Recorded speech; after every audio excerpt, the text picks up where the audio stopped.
Whew. Man, y'all have no idea how long it took to this spot, and I'm just talking about today. Yes. But yes. prior to today, this whole month have been nothing but work and game planning to get us to this moment. And finally, we're here. It seemed like a long time coming because it seemed like it's been more than a month building up to this spot. It's been the whole 5 years getting to here. But we're here now. Yeah. Yeah. I mean, you probably couldn't have said it best. I mean, you couldn't have said it any better. It's just we've been building to us being in the same room. I think we talked about it day one, but it was COVID, so we couldn't do it. And now then it just became convenient because we both work, we do this. You got kids and a wife and we got families at home and all this other stuff. It's just so much going on. It just was convenient. It worked. The excuses became convenient. Like, yeah, we'll get around to it. We'll get around to it. And then this year it was like, nah, let's take some time. Let's start bringing in the equipment. And at that point, the equipment we used at home, we brought it here. So now we can't say, hey, you know what? Let's backtrack and just record at home. So now it's like, all right, we got to see it through. Man, it was a lot of one day. Like you said, I think Frank has kind of talked me through a lot of this. And what I mean by that is I'm so used to doing this with you guys. Is this my camera? I'm so used to doing this with you guys every week that I don't know how not to do it anymore. So there was one time, me and Frank, because we weren't recording, we've been doing all of this stuff. We've been meeting not just the once or twice a week. We've been coming here trying to get this beautiful setup together. And I ain't gonna lie, we did something. Nah, this came out nice. We did something.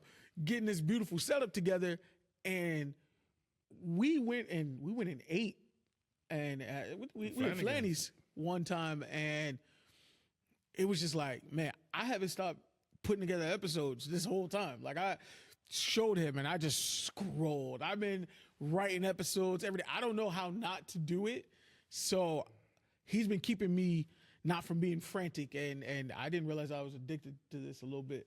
And he's like, you know. It was a lot of one-day stuff. We kept saying we would do this one day. And Frank was like, nah, it's no longer one day. This is day one. Day one. So now here we are. No longer waiting on one day. This is day one. So. I mean, sometimes you just got to push yourself out the nest in order to fly.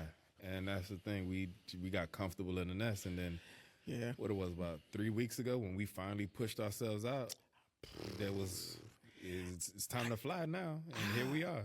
You know the good thing, and I'm gonna give us more credit in 3 weeks, and we've been planning this for a lot longer, for at least a few months. Boots on the groundwork been the 3 weeks. Yeah, boots on the groundwork has been. I want to say since 2024, we kind of hinted. We knew we wanted to get here eventually. Like when we first started partying, it was just, oh, this is cool. And then when we got more comfortable, it was, no, we could take it a step further, but that step further was where we are now. And it was like, it was so much we didn't know. Yeah. And it felt like a daunting task to say, okay, we don't have a studio. We don't have camera equipment. We don't have a sound guy. Like there was too much don'ts in those conversations. 1,000. We don't know, we can't, and all of that. So about 3 weeks ago when it was like, you know what, it don't seem as hard as we're making it. Let's just put something out there. Something is better than nothing. And as we started bringing in, you know, the lights, and we figured, hey, we got cell phones. They're laying around. Let's use them. Now we have cameras, and we already had the microphones, and, you know, we had the chairs at F&D. It was like, yo, this is actually a lot. We're a lot closer to the finish line than we think. And it a little bit of effort in figuring it out. Literally 3 weeks worth of figuring it out, plugging stuff in, trial and error. And it got to the point where we became very comfortable. Like, yo, I think we're taking the right steps. We're doing the right things. And it's been a journey. Learning and overcoming is always a great feeling. And sitting with the light on, with our sound guy, signaling us, letting us know that it's time to go, and actually sitting across from you and not having to read your body language from a camera. This is dope. Yeah. Like, I wouldn't have thought in 2020 we would be here right now, to be honest with you. Nah, man, I'm not gonna lie to you. I thought we would have stopped podcasting at the certain point. Hey, y'all don't know. So me and Frank, and we're gonna get started. This is technically us getting started, but me and Frank have had a long friendship, 20 plus years. We just celebrated 20 years not being in school, not being in high school anymore. We just had our high school reunion. Yeah, So 25 yeah, is crazy. Yeah. But we've known each other 25 years, and we've had back and forths, arguments, all sorts of stuff. But we've talked about the podcasting thing. We thought it was an idea years before we actually did it. Pandemic forced us to I ain't doing nothing. You doing something? Yeah. I ain't doing shit. Bro, let's do it. It forced us into pushing it here. And I thought, we'll do it for a little while. And then, eventually I'll get busy. Frank get busy. And be like, hey, man, it was cool what we did at one time. You know what I'm saying? But who'd have thought? It became a part of our weekly. It made us closer. It became a part of our weekly routines. We became part of your weekly routines. And I just want to say thank you. Thank you to all of you guys for being patient with us. Thank you for all of you guys for cheering us on and encouraging us. Thank you to everyone who's had a part in us getting here.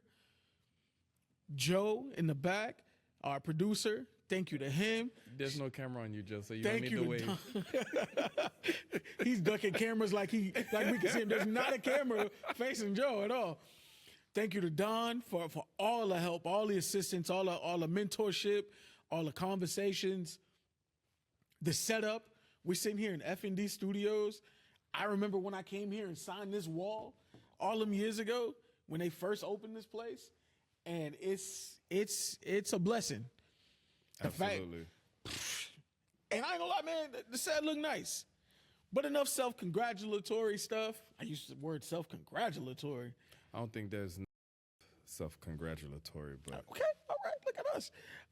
But with that being said, ladies and gentlemen, and all those in between and outside of those constructs, welcome to the greatest broadcast across all the internets, and we mean that now. We mean that now. Bringing you this audio goodness, visual goodness, is your boy Young Saint, and that's Saint by blood, not relation. Y'all be chasing, he replay some, huh?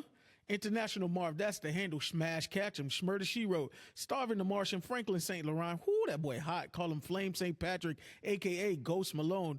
Smoother Vandross, Charles Flake Xavier, Datman Beyond, Dion Slanders, Patty Pendergrass, Optimus Primetime, Flex Luthor, the Bandalorian, a.k.a. Bando. Anakin Flywalker, Blackerot, Poppy Cuffington, Scotty Drippin, Teddy Kruger, the Heavy Potter, Ghostface Thriller, Snob Marley, the Breaker of Chains. Fuck with me, don't fuck without me. And the reigning, defending, put the camera on him, undisputed Father of the Year, 6 summers running. Talk to him, Frank. Nacho Man, Kanji Savage, the Slim Reaper, the Serial Killer, Applejack the Ripper, the Munch on Lunch, Lord of the Wings, Jabba in the Cut, the Wholesome Dude, Fat Boy Slim, is not a dad bod, it's a father figure. The Social Introvert, the nigga you unlock when you beat the game on expert, the DLC, Come See About Me, Grits and Gravy, Ron Swan Song, Walter White Walker, Hordor Doorstopper, Chief Queef, the King of Crumb, Your Highness, Air Sword Man, LeBrunch James, Chef Curry Chicken, Kung Fu Panda Dunks, Rage Against the Cardio Machine, the F&D, one half of this POD. He is I and I am him. It's Frank. Let's chop it up. Let's chop it up. Let's go. Y'all know, the fact that I'm mad that Frank got him completely memorized and I don't. That's crazy. That's crazy. But hey, man, good to have you like right here with me. You feel me? Like, you know what I'm saying? It's us, it's Joe, it's Bruce.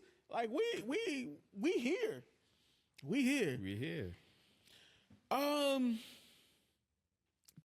Favor for y'all who are watching us, maybe you don't know, we're on YouTube. Everybody, we seen a lot of people getting signed, going to Netflix. We seen a lot of people moving to different platforms. Well, we're moving officially into the YouTube platform. So please do me a favor, smash that little thumbs up button. It helps us grow. And subscribe. Please subscribe to YouTube. We're going to be on YouTube now. And it's not just the episode, behind the scenes, all of that is going up on YouTube as well. Hey, tap us. We'll make sure that we are giving you all that we had to give. Absolutely. That's as much as I can guarantee you. I'm going to give you all that we had to give. So we talked about where we've been. Yeah. Let's talk about what we missed. A lot. Where you want to start? The last time you heard from us, it was 2025. So, let's not start so heavy. Kanye. Oh, wow. You said let's not start so heavy, and you start with that. I can have a little fun with it. Okay. Personally. I don't know. And because, a lot of, it hasn't been the greatest start of a year, guys. It hasn't. It really hasn't. It's been, we deep in the episode. It's been a shit year. I've been able to block out a lot of foolishness because I wasn't potting every time. Yeah. So I was able to pull in stuff that I liked. So a lot of what I was showing Frank was stuff I wanted to talk about. Right. Not necessarily the stuff that I just wish we didn't have to talk about. Mm-hmm. But one of the things that happened very recently is Kanye gave us yet another apology. And maybe I'm downplaying it, and if that's sensitive to you, I apologize, but then I really don't. Kanye apologized to us. He took out an ad in a full-page ad, apparently, in the... Was it the New York Times? No, I believe it's the Wall Street Journal. Was it Wall Street or New York Times? A prestigious publication. Okay, that's when we don't know. Yeah. A full apology. He apologized he ties everything back to the car accident that pretty much introduced a lot of us to him, where he, spit his soul through the wire because he had his teeth he had his wired jaw wired shut. Because of the car accident where it fractured his jaw, and he says there was some frontal lobe damage that wasn't discovered, and that led to his bipolar and his bipolar diagnosis and all the things that's come after that. Mm-hmm. And that being the reason of why he's had so many answers for the last 10 years at this point. Like, it's crazy, but it's been the last 10 years. And as someone who's a big advocate for mental health, y'all know I talk about it all the time. If enter, we would have right here the Better Health ad right here. Fuck with us. That's where we would enter it right there. But I'm not so overly sold on the apology. He said that's what had him attach himself to hateful things, and that's how he got stuck, attaching himself to Nazis and the swastika and offending Jewish people. And he also hit us with an apology to the black people who hold me down. But he didn't really list all the things he's done to offend us. He lists all the things he thought offended the Jewish people, yeah, but not us. And I'm not saying that he shouldn't have listed theirs. He just should have also listed ours. That's just saying there was more to apologize. There's more to apologize, because he officially was more like, well, to the black people who always hold me down. It's like, yeah, like you can't it's not even an alley-oop of an apology. It was more of a light layup. Yeah. like a little quick off the backboard. I'm gonna touch the corner of the square. It's like when you're writing an essay in school and you start off strong, but you kind of get tired and fatigued, so your conclusion is really weak as fuck. You repeat the last sentence 3 times. In conclusion, therefore, in closing, and you say it felt like that. Like, dog, you could have finished off stronger than this, because there was something left to be said to us, and you didn't say it. And I don't know if that's... Well, I can't say to us because I'm not part of the black people that held you down, because I was one of the ones that said... I got out of there. I was one of the ones that said, I ain't fucking with this no more. So I'm a little of two minds about it, because it's very real plausible that accident did lead to the bipolar. Like if the chain of events he laid out could have led to all the things that he said. But I find it super convenient that here we are again. You got an album on the way out. I just got another ad for Yeezy stuff, and I don't even think I'm subscribed to Yeezy, so I don't even understand how that's happening. Here we are again, and here you go trying to ingratiate yourself back with the community because you know you got something coming up. I want to feel for him, but I don't know how much of it I believe.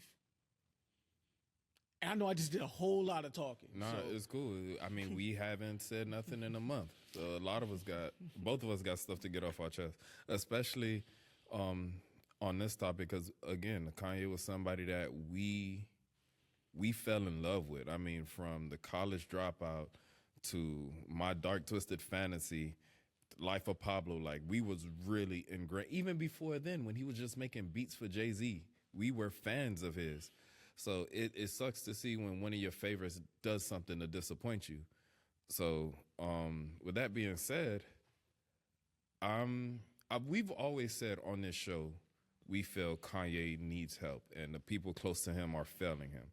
So I feel it was never us putting complete total blame on him because we felt that something wasn't quite right. Like he's not a sound mind making the decisions he made. So hearing this apology, personally, I'm hoping for the best. Like I'm hoping the people in your circle are doing right by you and helping you get the help you need. Right. But at the same time, I still don't believe you. Yeah. Like I've seen, and not to take it off of just him, because he has enablers for sure. Right. But I saw his wife at the time trying her damnedest to get him help. And maybe that's just how she posed it on her show. Right. But even it seemed as if this woman who loved you, because she put up with a lot of the shit while they were together, this woman who loves you, who is trying to do the best for you, it may now her version of the best. It may not have been the best situation for you with all those cameras, that conglomerate, that media conglomerate that is the Kardashians. But I saw somebody who's trying to get you help, and in his apology, he does say that, part of bipolar is it's always telling you that you know that you're right and everybody else is wrong and all this other stuff. I get that. It's just timing is just so convenient, man. Yeah, and I will say this. His last album didn't do so well. His last songs didn't do so well. So if he releases an album, single, whatever, and it doesn't do well, and we don't see an outburst from him, and we still see him on this path, then I'll believe it. But I'll let the album come out. I might push back on that it didn't do so well. It landed number one, sold 120-something thousand copies first week. He had that Carnival song that was everywhere. That wasn't on the last album. That was on Vultures. Yeah. You're talking about Vultures? Vultures is his last project, right? It was Vultures 1 and Vultures 2. I thought it was the one with the Black album, the Donda album. I thought that was his last album. That wasn't? No, Vultures came after. Vultures, remember that's the one he did with Ty Dolla. Oh, it was a joint. It was no joint one. Collaboration. Right. Okay. So that went, it's not Kanye numbers, but for the landscape that we in, that ain't bad. 120, 130, and he's doing it independent. Okay, I see your point. But like, it's not the it's numbers not Kanye numbers. Yeah, because this is when we talk about Kanye, even in our annoyance of him, you can hear the reverence, though. You know what I'm saying? Like, you're one of the musical geniuses of our generation. So there's been times where we put Kanye on the, what do we call it? Like we put him in the box. The whatever we were calling it all those years ago. We'll put you in the box. Like, we'll put you in the box, and we're just not gonna talk about you. He was just doing so much that out of respect of who the person it was, I just couldn't talk about that person anymore. And it was a new antic every week, and I wasn't gonna keep coming on here to talk about it every time. We're at episode 225 as we speak. I can guarantee you, we talked about Kanye a whole hell of a lot of those. But I do think he's talented enough where even with this apology, if he really wanted to, he could have been like, hey, yo, just my bad. I've been fucking up. I'm sorry. And he goes quiet and just made good music. No pun intended. Because that's the name of it. No pun intended. Just make Blueprint 2 era beats. Make, my dark, twisted fantasy level music. And people be like, you know what, man?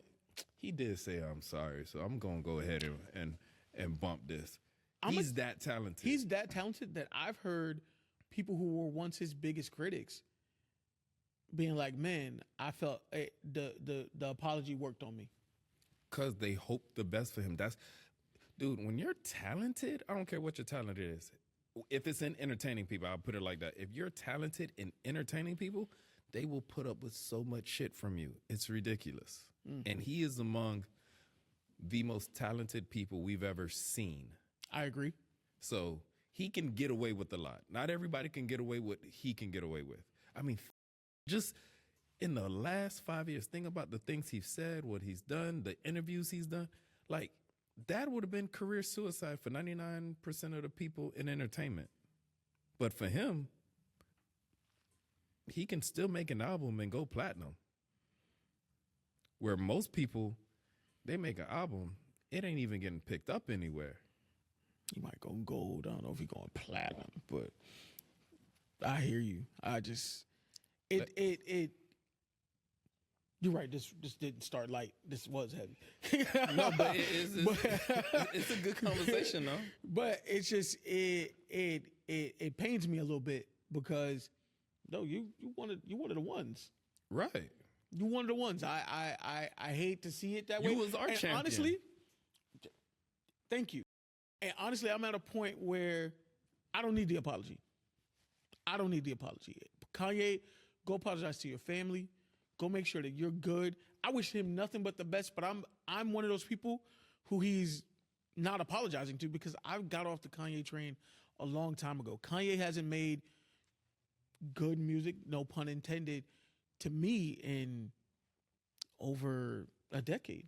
Because it's been a decade since That's when Life of Pablo came out? Life of Pablo. It's been a decade since Life of Pablo. And that's the last Kanye album I actually even gave a fuck about. He's done, and you know what? I will say one of the 1-2 good things he's done since is the gospel stuff he's put together. That was dope. Yeah, the Sunday service stuff. Yeah.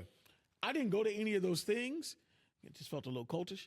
Yeah. But the music is great. Yeah, the music was awesome. I've played it in my car on the way to church. I played it in my car in some dark times where I needed some encouragement. Beautiful music. He gathered the best vocalists he could, because who wouldn't show up for Kanye? Right. Even people he's dissed, like Drake, who's still continue to fly out to Montana and show up for Kanye. Like, people are going to show up for you just because of that reverence. So he's done some good things. But after that, I've been off the Kanye train. And the reason why I like that is because he's not on it, really. He doesn't really say a word on it the whole time. He's the choir director doing all the talking. I mean, he still puts out dope beats. He and Pharrell produced Pusha's album, Almost Dry. And I loved every track he produced on there. So he can still do it. Like, it's still some genius in there. He just hasn't done it consistently on his own albums, but he can. The genius hasn't gone. Like, I mean, musically, he's still the man. It's just something gets the best of him, and I don't know, man. I don't know what it is about dudes veering to the right at a certain point of their careers, and it's like, why is this you? This never been you. When you say veer to the right, are we talking right wing at this point? Yeah, absolutely. Okay. Because the other thing that happened while we were out, Stephen A. Smith. And it seems to be a whole lot of us Negroes who just seem to be veering that way. But Stephen A. Smith, who, I mean, another person whose train I got off on a long time ago. Mm-hmm. I don't know if that's a pause, but pause. I haven't been able to rock with Stephen A. Smith in years. And watching this, I don't even know if it's a new turn. I just think it's more of a defined turn. He's emphasizing it more because Stephen A. Smith ain't been because there are people who herald Stephen A. Smith as like an advocate for black people in media. Yes. Like I want to say no, it was Dr. Mark Lamont Hill. He was on Joe Budden and he was like, he doesn't know how to talk about Stephen A. Smith on the microphone because Stephen A. Smith has done stuff for him. Right. But watching what he's become, the conversation wasn't more about him specifically, but it's like, hey, when you have a friend who you fuck with, like you rock with, and maybe friend is too strong, maybe an acquaintance that you rock with because they've looked out for you in a way, but then they start standing up behind some bullshit that you just I can't sign off on in any way, form, or fashion. Mm-hmm. What do you do? What do you do with that friend? Like, do you stand up and say something when those things happen, or do you, like Mark was saying, he's just reserved himself to just not say anything? I think honestly that's probably the best bet because that's like if you ever had somebody you knew, somebody you was cool with, and they did something grimy to somebody, and the person that was wronged is talking about it. You know how much of an asshole you look like when you be like, oh, let's say if it was me and I did something wrong to Joe, and Joe was telling you, hey man, Frank ran over my cat, and you would have told Joe, well, you know, Frank ain't never do no shit like that to me. Frank always been cool with me. That doesn't negate me running over his cat. Exactly. So now you look like an ass doing that. So all you can do is not say anything unless Joe asks you, how's your relationship with Frank? And it's like, hey, I understand what you went through. I'm not that close with him, but every time I encountered him, this what it was. Right. So I'm not, because if when Joe says, oh, Frank did this to me, and you say, well, he ain't never do, it's indirectly you calling him a liar. Like, well, that doesn't sound like his character, and I'm going to negate what you're saying. So in the case of Stephen A., yes, he's put on other black people. Like Ryan Clark speaks to this. Cam Newton has spoken to this. I want to even say Swagoo, Marcus Spears have spoken to it. But at the same time, it doesn't negate him getting on his platform and talking politics in a way that is like very questionable. Like one of the things he said that just baffled me, he was like, well, you know, black people can resonate with Trump because, you know, Trump's been wrongly convicted, and black people with our run-ins with the law, they can relate to that. And it's like, no, the fuck we can't. Like, of all things to relate to somebody about. To black people, yeah, you pointed to prison time. Yeah. Criminality? Like, seriously? Is that what we're doing? Quick sidebar. Since we're talking about people being locked up for a quick second, we'll go right back to it. Not serious at all. I am today years old when I realized what free you when people be like, free you till it's backwards? I've heard that. What does it mean, though? Oh, so I'm not alone. Thank God. Oh, man. Okay. So look, I have heard that since, I think probably the first time I heard it was when Wayne was locked up. Yeah. And I think Drake said it on a track. Like, it was free Wayne until it's backwards. And I didn't get it until one day, till today actually. I'm getting ready to do something here. I was watching some of the edits we were doing, and I had YouTube on the side, and I heard somebody from Chicago say, you know what I'm saying, it's free you till it's backwards. And I was like, and my mind just worked it. It said, free you till it's backwards, which is you free. And I was like, oh, shit. I feel like a dumbass because that's been going on for years, and I had no idea what it was. I never put two thoughts to it. It was like, oh, okay. Because it seemed like a saying that people just saying that you'd be like, nah, some Miami shit. Yeah, like, because it sounds cute. All right, cool. Free you till it's backwards, and it's like, all right. And I never said it. It's not a phrase I use often. It's not that I don't know people locked up. It's just that I know some of the people locked up that kind of like, you deserve to be there. He said it. I ain't saying it, but No, man, there's some people who they like, do some shit and it's like, oh, free such and such, and it's like, no, such and such need to be there. He did that shit. He did that shit. Guilty as fuck. Actually, I feel safer when he's gone. I'll be honest with you. It's certain niggas behind the bars that kind of need to be there. But Yeah, when he was out and about, I ain't want to go to certain places. But now that he's gone, I mean, I can go. yeah, but I get that, but it wasn't until I had that moment and I was like, oh shit. That's what that's meant all this time. And my brain just never just flipped the words to make it make sense. Yeah, because you just thought they were just talking shit. They're just talking out their ass. But hey, it is what it is. Back to what you were saying though. No, but yeah, when he said that about Trump, it was like, dude, I think you got us all fucked up. That's not why. First of all, the black people that support him, I highly doubt that's the reason why they're doing it. And for you to even say that as a black man I got to look at you with the side eye.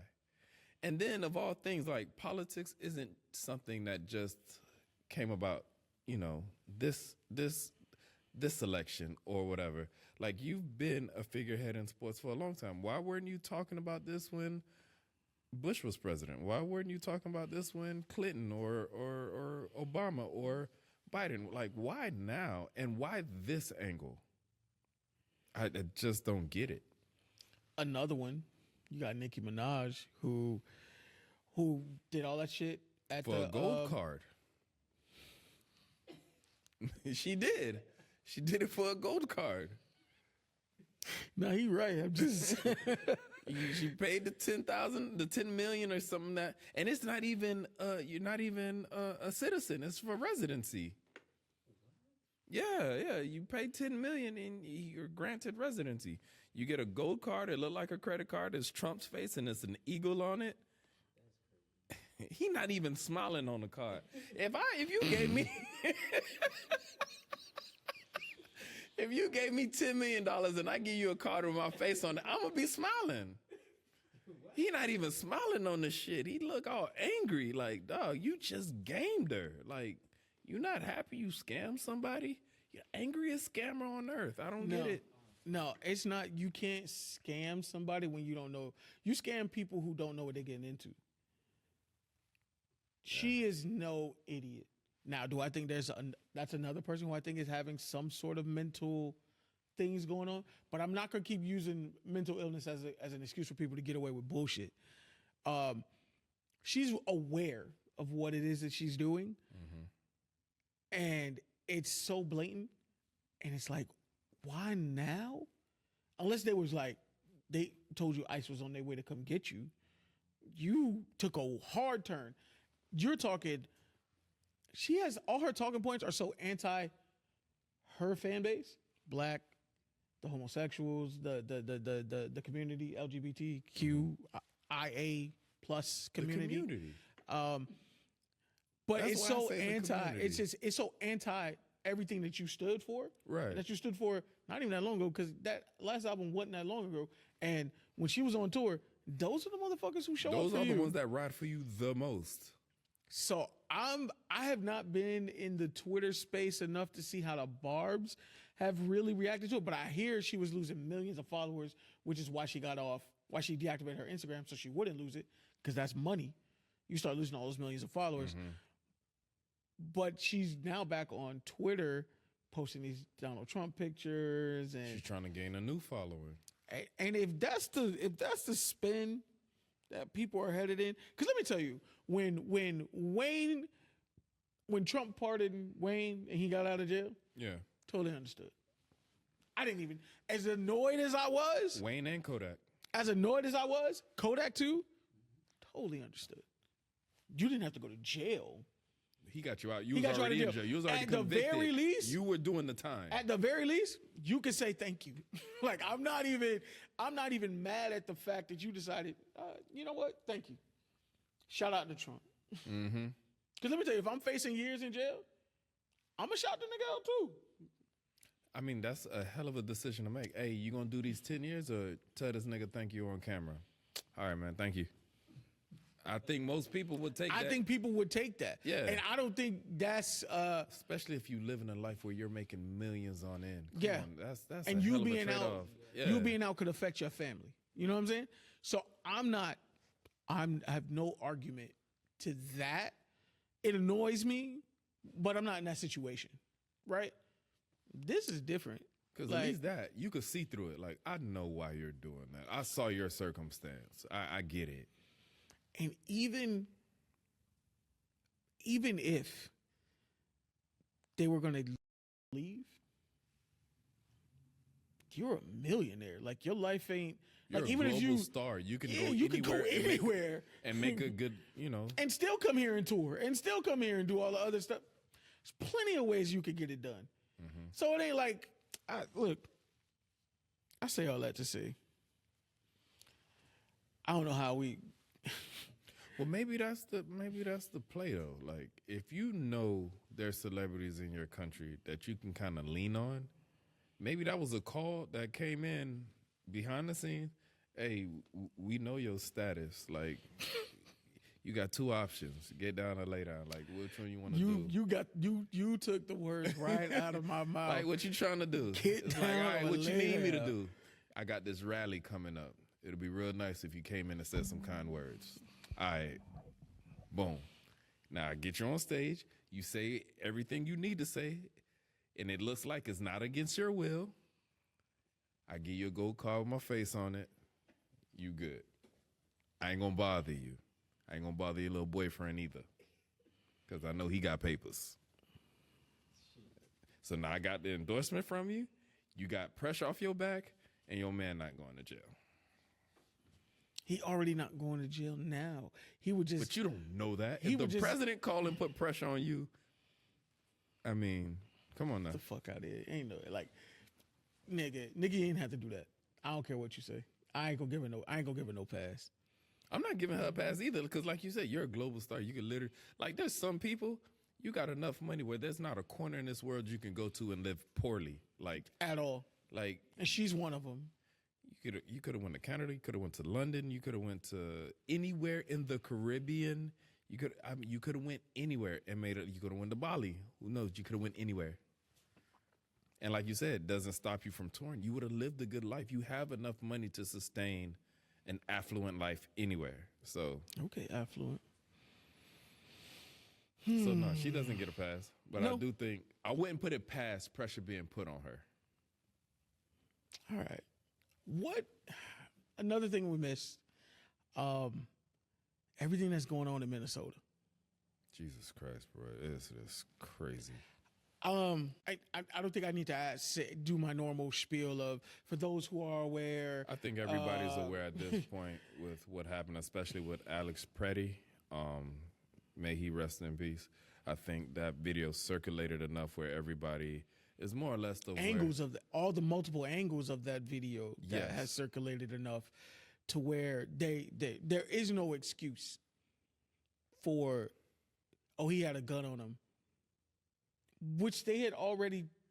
They pushed down the young lady. He stepped in. He had his hands up. He had a camera, a phone in his hand. They pepper sprayed him, and then they started to wrestle him down on the ground. He was on all fours, and he had a gun on his back. They disarmed him. One person disarms him, and then another person shoots him multiple times. And you see that in multiple angles. What I just described, you saw that scene from multiple angles. Yeah. And as infuriating as that, what pisses me off even more, and this is the same thing that pissed me off when it came to Trayvon Martin.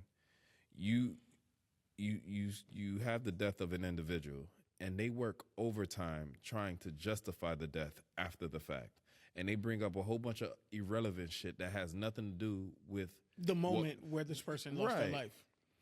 And it's like you get people that's pissing on you and telling you that it's raining, and some people are actually believing it.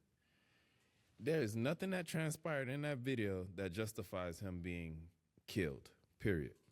Like, if you want to Full say stop. he was obstructing justice, then arrest him. There was no reason to kill him. None at all. He posed no threats.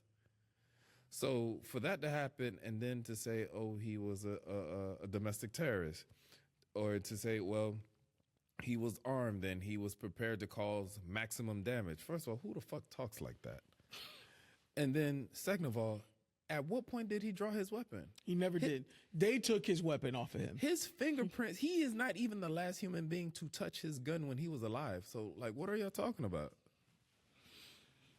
And then to see all the other people buy into the bullshit, and it's like the silence is deafening from the people that talked about their Second Amendment rights, and If you remember, because I've seen pictures of Kyle Rittenhouse everywhere lately. When all this stuff was happening, he with brought George the Floyd, gun to he brought not the protest. Not a gun that was holstered in his back, It was slung over his but shoulder. a fucking machine. A fucking AR walking around like, what's up? He drove to that protest. It wasn't like it was He happening. crossed state lines. He crossed state lines. Crossed state lines and did all of this. And everyone kept saying, well, it's Second Amendment rights and this, and that. What about this man's Second Amendment rights that he shouldn't have been shot? And who brings a gun to a protest? First of all, I thought everybody could carry a gun. In Florida, we can. He had a concealed carry. Now y'all saying, "Oh no, you're not supposed to have a gun." Oh, okay. Well, what happened to all the Second Amendment rights people who don't infringe on my right to carry a gun? Where are you guys? How come you guys aren't speaking up? Yeah, but he's a domestic terrorist, right? It's bullshit. And see, the thing is like people don't really care for their rights. They only care for it when they feel it's like there's two sides. Like this country is divided, and it's like we're at war with each other. And as long as I'm willing to take whatever bullshit, as long as I feel my side is winning. So if my side that I feel is winning needs to take away the Second Amendment rights, I'm going to stand on that because I want my side to win. So now you have people on the Republican side who, for the longest, fought and argued for their Second Amendment when Democrats were saying, hey, let's put a restriction on some of this stuff. Yeah. On how people get guns. Right. Let's put a restriction on that. And these people fought tooth and nail. Oh, no, this is bullshit. They're trying to take our guns. Now that you having people saying, hey, you know what? You shouldn't be carrying these guns and you shouldn't be going to places with these guns. Y'all quiet now. Why is that? So it was a problem when this side said it. But now that your side is saying it, oh, no, you cool with it. The thing is with rights, it's even if I don't agree with what you're saying, I should support your right to say it. Right. And it doesn't feel like that in this country. No. I only support what you say as long as I agree with it. So if you're saying something that I don't agree with, I don't mind if your rights get taken away because that's one less person that I have to disagree with. Yeah. I'm at a point where I realize there's no nuance anymore. There used to be a point maybe 10, 15 years ago, pre-Trump, where just because you were Republican didn't mean you were a bad person. Right. Just because you were right wing didn't necessarily make you a bad person. Just because you were left with government. Yeah, just because you were progressive or liberal, it didn't make you a bad person who you guys are out there with the gays and all like it didn't. There was a time where it was like I could disagree with you and still go to lunch with you. Still go to dinner with you. It simply meant one person wasn't in favor of heavy government spending. Another person was more in favor of social programs to help citizens. That at one point, that's what it felt like. That was the meant. crux of everything. Both sides had the same goals. They wanted the best for the country, but they just had two different paths of achieving it. Right. It doesn't feel that way no more. No. And my questions were, why the fuck are we so focused on Minnesota? Like I was asking myself that because I've been trying not to get on the news, but just try to capture a little bit of the understanding of why the fuck is ICE so focused in Minnesota and why is it like with all the people who are asking you to leave, like this is just not it. Texas has way more undocumented immigrants there. And we're not focused there. And I saw somebody laid it out for me and it made perfect sense. It's because Trump wants Minnesota Governor Tim Walz, former vice president.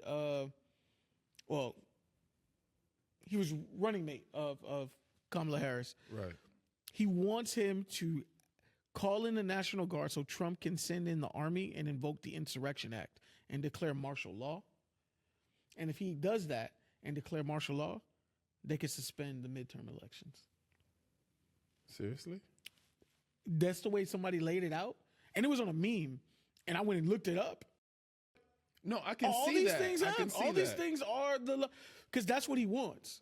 He's afraid of the midterm election. He even said it in one of his, Several times. Yeah, he's like, we got to win the midterms because if we don't, They're going to they can impeach me. Yeah.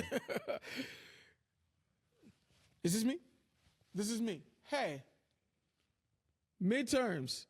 If this type of stuff that we're talking about here isn't what you necessarily want to live with,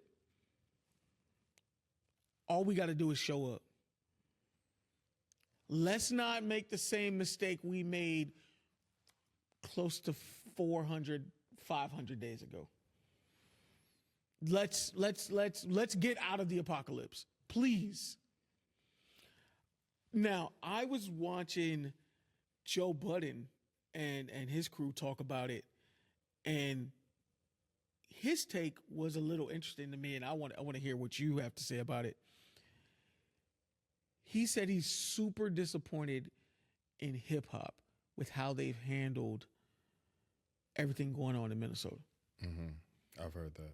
That he's super disappointed. I think he called it. I wrote it down just because he killed it in alliteration. I love alliteration, especially alliterations that start with P. Okay. He said today's rappers are pawns, pussies, and puppets. Because the hip hop he grew up with, there's no way what was happening in Minnesota would be happening and no one would be speaking to it. Okay. And he says the silence is too loud for American citizens to be getting killed in the streets and for us to not be saying something. Now, what's your take on that? I think at one point I would have felt him on that, but I've grown to this is why my perspective on that has changed. If you're passionate about talking about it, then talk about it. I don't want to hear people in positions of influence, that whether it's a rapper, a singer, a basketball player, a football player, baseball player. If politics aren't your thing, if you live in a bubble, I don't want to hear your forced opinion about something you don't understand. True. So when it comes to something like this, I'm not going to look to a musician unless it's a musician that already speaks about social issues. I would look to somebody like a Mark Lamont Hill, or Ta-Nehisi Coates. I would look at somebody like, even now that Joe Budden is speaking on it. I mean, you have one of the biggest podcast platform. I would hear you talk about it because it seems like it's something you're passionate about. I don't even want to hear Joe Rogan talk about it. The thing, his point is, and I'm just, not that I stand on it, I'm just trying to make sure that we hear it all. His point is, historically, when things like this happen, right, there is a representative in hip hop that talks about it. In the past, there were the Public Enemies, there were the Ice Cube, there Hove. Like there have been people.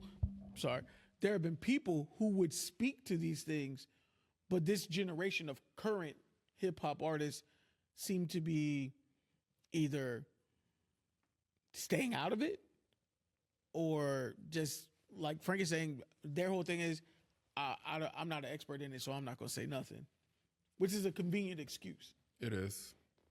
At the very least, I guess they could voice their frustrations on the situation. You may not have all the answers, cool, but if it makes you feel a certain way, say it.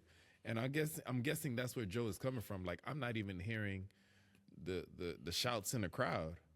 And yeah, as a fan of hip hop, you do want you like hearing from the artist that's angry with society. You want to hear their opinions.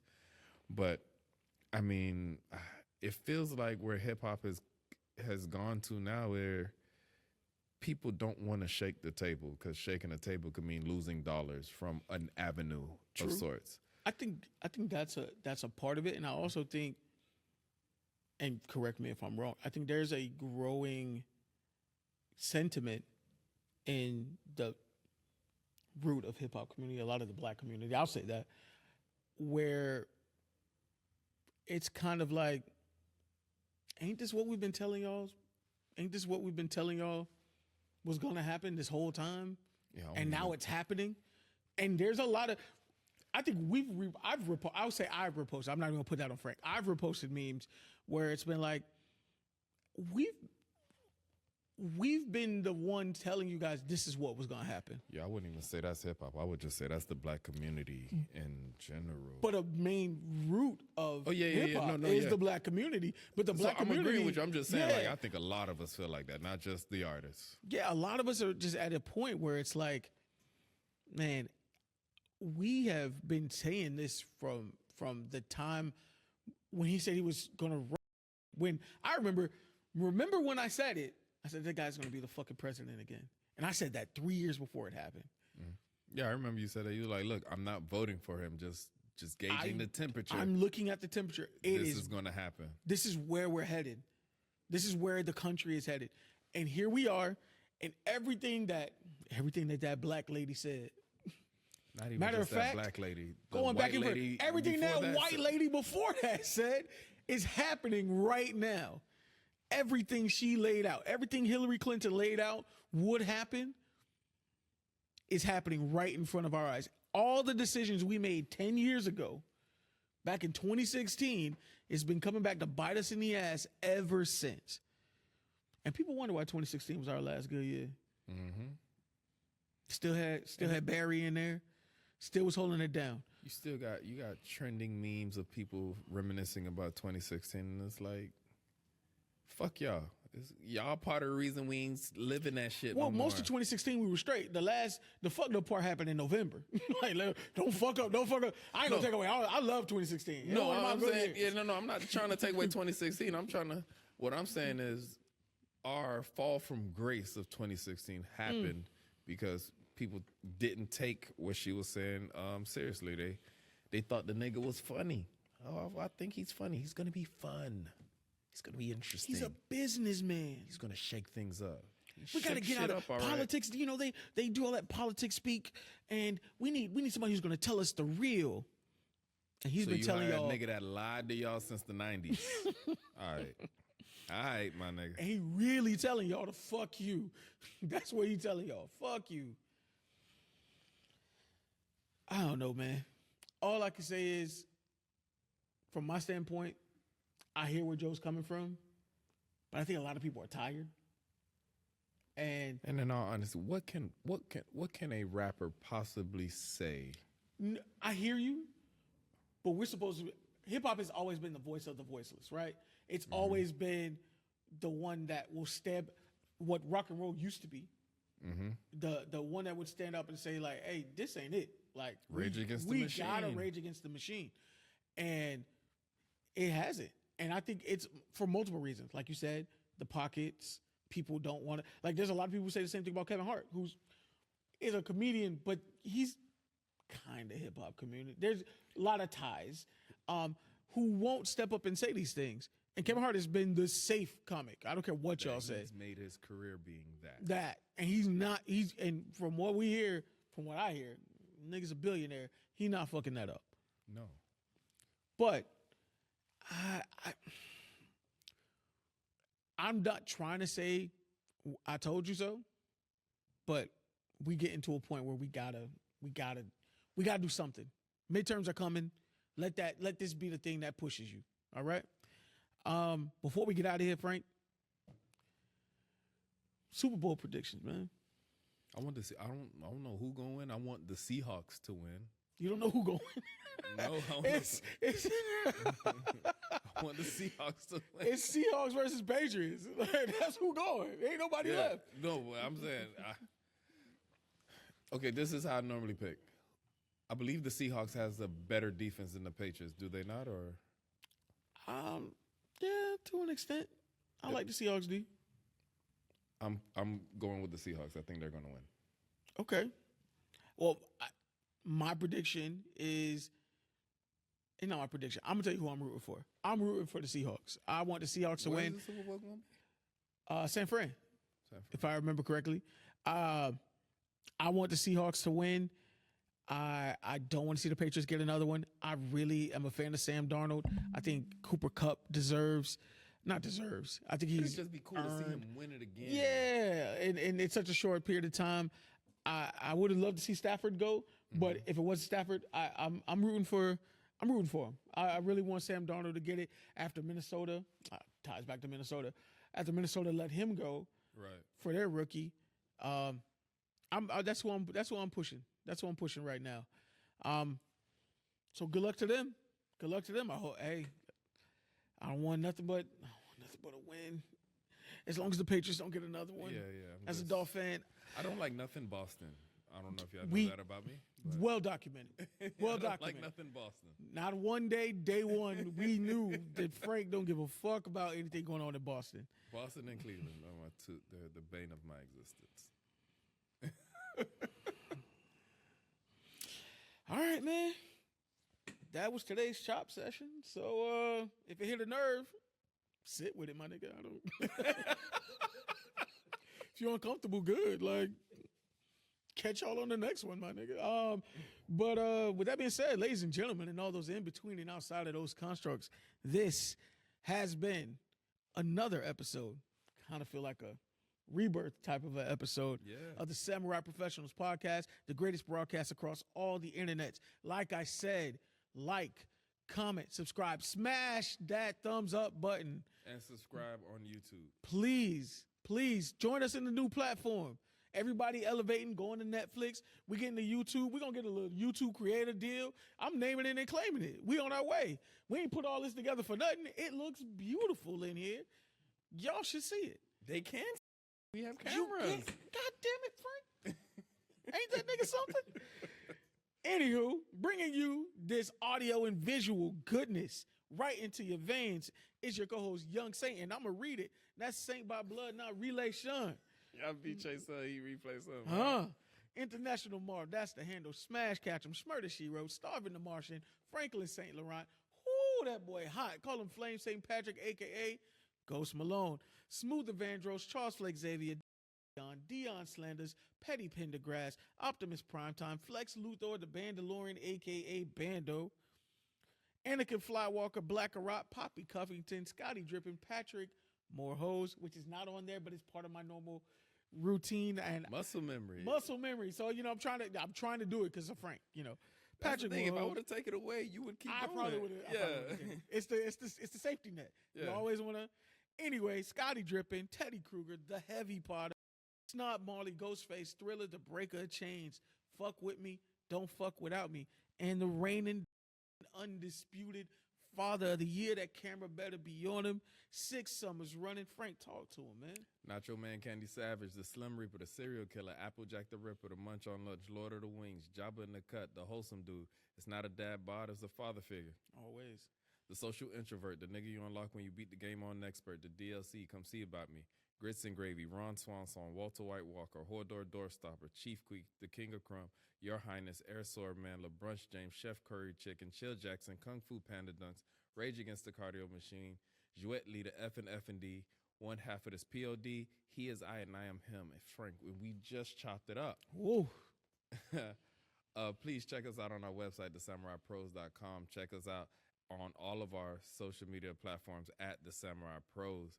You can catch me personally on every social media platform at I Can Only Be Frank. And I just started up another blog, so you can hit me up there at ICanOnlyBeFrank.com. And Marv, where can they catch you? You can find me at Marvin X Adams across all platforms. I don't have a blog, but please go check out Frank's. Didn't one of your blogs get pulled to get put into IBAC or something like that? Yeah, that's my professional blog, actually. One of my articles is going to get published in a magazine. That's the nigga I'm sitting next to. Come on, man. Close us out, man. Man, this has been another episode of the Samurai Professionals podcast. Our first episode that we're recording in the same room. Talk to me now. Come on now. Peace. Peace and love.